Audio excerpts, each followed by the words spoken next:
Bugun shanba, ertalab soat 7:30. Havo juda ham chiroyli bugun. Kechagidaqa emas, kecha juda ham yomon bo'ldi. Xullas, ertalabda tashqariga chiqdim, bugun ish yo'q. Bu dronni uchirmoqchiman. Sizlarga ko'rsataman bu atrof qanaqaligini.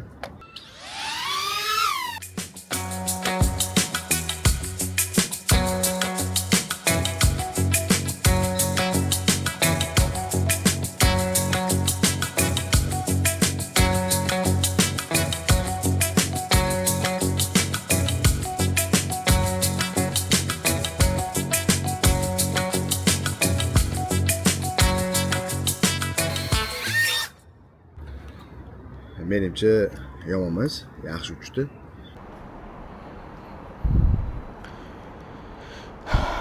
Mana shu hoverboardlar esingizda bo'lsa, taxminan 10-12 yilcha oldin juda ham mashhur bo'lgandi. Hammaga yoqib uchib yurgan ko'rgandik. Lekin hozirgi paytda deyarli yo'q bo'lib ketgan. Xitoyda ham oddiy odamlarda deyarli ko'rmaysiz. Bularni asosan dastavkachilar ishlatishadi. Deyarli hamma dastavkachida bor bu.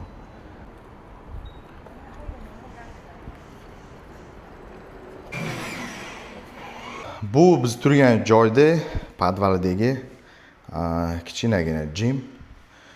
Buni yangi olib kelishibdi. Bu yerda 3 ta kichikroqlari bor edi, bitta ikkita bu yerga surib qo'yibdi.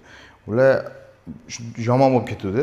Bu yerga bitta yangi olib kelib qo'yibdi. Buni ishlatib ko'ramiz. Yaxshi. Ovoz deyarli yo'q. Ko'tarib ko'ramiz.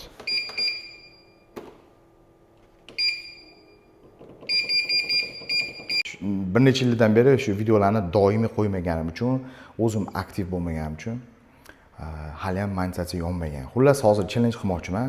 Shu bugundan boshlab har kuni vlog qilishga harakat qilaman. Lekin har kuni video qo'ymayman. 2-3 kunni bitta qilib haftada 2 ta yoki 3 ta video qo'yib bormoqchiman. Chunki kunlik hayotda qiziq bo'lishi mumkin, balkim. Xullas, ko'ramiz qancha vaqt oladi va nechta video oladi monetizatsiyaga chiqishga. Videolarim ko'p aslida, ularni montaj qilish kerak. Ularni o'zim chiroyli montaj qilib, xuddi kinoga o'xshatib qo'ymoqchi bo'lib olganman u videolarni. Hozir montaj qilib qo'ysam, prosmotr yaxshi bo'lmaydi. Qanaqadir qiziqish yo'qolib qolishi mumkin. Shuning uchun ularni keyinroq qo'ymoqchiman. Havo isishi boshladi. Xullas, ko'ramiz bugun hali nima qilamiz. Aytgancha bitta joyga bormoqchiman. Cristiano Ronaldoning qanaqadir haykalini qo'yishibdi. Hayron bo'ldim. Xitoyda unaqa narsalarni ko'p ko'rmaymiz. Shuni borib ko'rmoqchimiz. Nima uchun? Balkim qanaqadir katta magazin ochilgan, bilmadim. Shuni borib birgalikda ko'ramiz.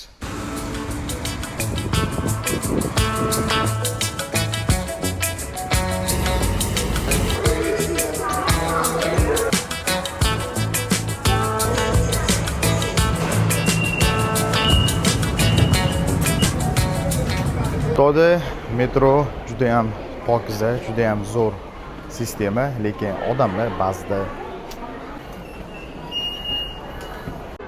o'sha shopping molning oldiga yetib keldim, lekin xo'p do'stlar, menimcha o'sha joyni topdim.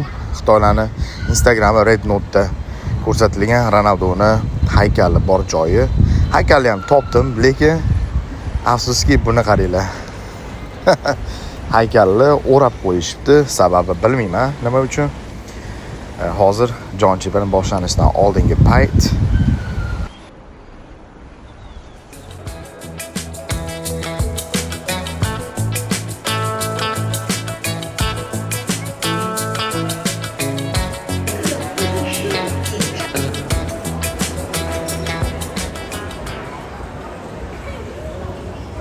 O'zbekiston baroga o'xshaydi.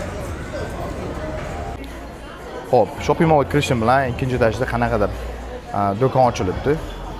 Bu brend ko'rmaganman oldin. Menimcha yangi bo'lsa kerak. Xullas, sumkalar kirish mumkin emas. Ichayotgan suvlar bo'lsa, suvlar ham mumkin emas ekan. Qo'yib tashqari qo'yib kirishga majbur bo'ldim. Va kirishlarda bunaqa перчатка beryapti. Qo'lga qo'lqop menimcha narsalarni toza, pokiza ushlash bo'lsa kerak. Hatto narxlari ham yozilmagan. Ayollar sumka, erkaklarga, bolalarga ular shunaqa deydi.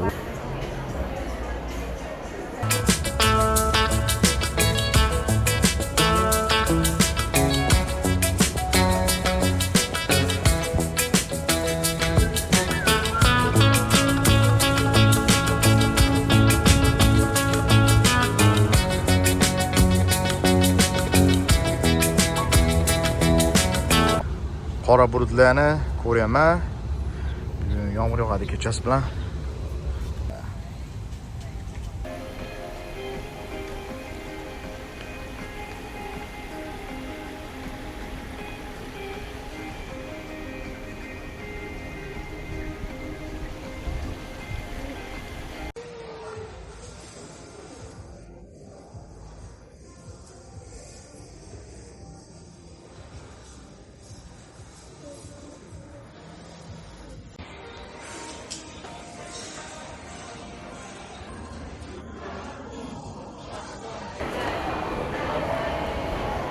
Buni qaranglar, mana shu do'konda haqiqiy sertifikati bor. Haqiqatdan mashhur odamlardan tomidan qo'l qo'yilgan futbolkalari bor ekan. Ronaldo, Messi, Mike Tysonning qo'l qopini ko'rdim. NBA o'yinchilari.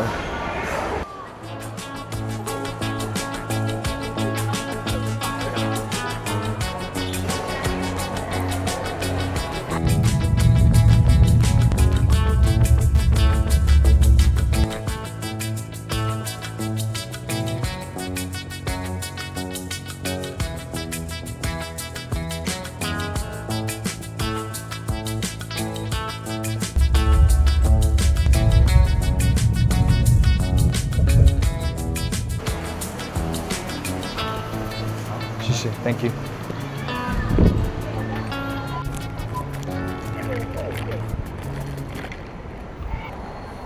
Bu meni eng yaxshi ko'rgan ichimliklardan biri, Xitoylarniki. Bubble tea, Oreo'si bilan.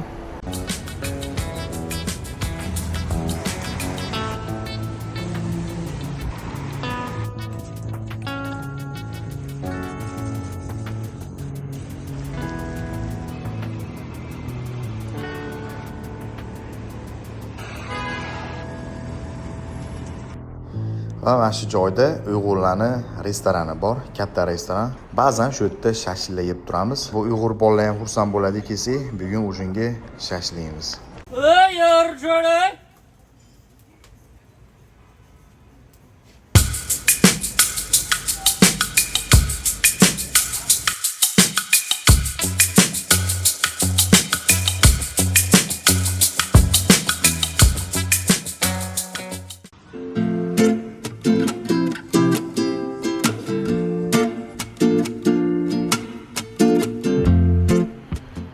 Bugun kuni bilan yomg'ir yog'yapti. Ba'zan juda ham tez, ba'zan to'xtab. Bilmadim. Telefonda keyingi 3-4 kun shunaqa ko'rsatyapti. Hanjoda bu juda ham xavfli. Agar 3-4 kun to'xtamay yog'sa, ba'zi joylarda toshqinlar bo'lishi mumkin. Chekka joylarda. Hozir bir haftalik bozorlik qilishga ketyapman. Internetdan ham olsangiz bo'ladi. Lekin o'zingiz xohlagan narsalar kelmasligi mumkin-da. Shuning uchun o'zim borishga majburman. Yana o'zim borsam kunlik vlogga to'ldirib olayman. To'g'risini aytsam, oldingi videoda aytganimdek, monetizatsiyaga yetib borish uchun kunlik video qilmoqchiman dedim. Oson emas ekan, kontent topish qiyin ekan, to'ldirish. Videoni to'ldirish qiyin.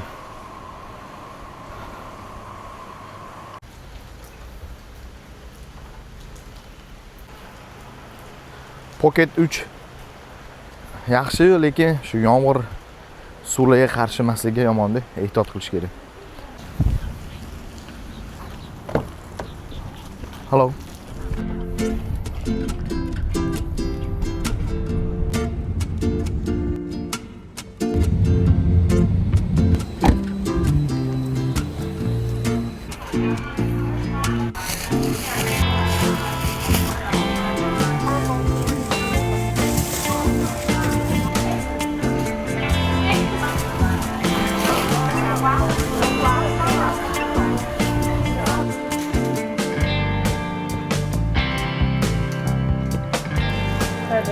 non.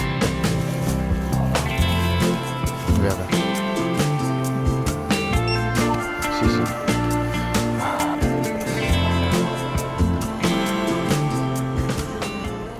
E'tibor bersanglar, bu yerda packajlar turibdi, pochtalar. Hozir supermarketda chiqishida turibman. Bittasi kelib, bitta pochtani olib ketdi.